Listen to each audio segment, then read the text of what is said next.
बली करतो, सगळं करतो, पण नामसंकीर्तन साधन पैसोपे जळतील पापे जन्मांतरीचे या सुखाकाराने देव वेडावला वैकुंठ सोडून संत सदने राहिला.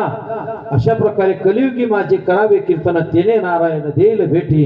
आणि अशा प्रकारे आपल्याला या ठिकाणी बाबा आपले सारंग भाऊ यांच्या प्रथम पुण्यस्मरणानिमित्तानं यांचा उद्धार झाला पाहिजे म्हणून आपल्या सपनाताई सारंग माळी, त्याच्यानंतर वडील श्रीकृष्ण उकरडू माळी, त्याच्यानंतर आई गीताबाई श्रीकृष्ण माळी, त्याच्यानंतर भाऊ प्रमोद श्रीकृष्ण माळी, त्याच्यानंतर ज्ञानेश्वर श्रीकृष्ण माळी, या सगळं महाजन परिवारानं या ठिकाणी बाबा या कथेचं आयोजन केलं. श्रवणाचे मिशे पैसावी येऊन साम्राज्य भुवनी सुखी नांदे. जायचं प्रत्येकाला आहे, पण हा सुख सोहळा स्वर्गी नाही.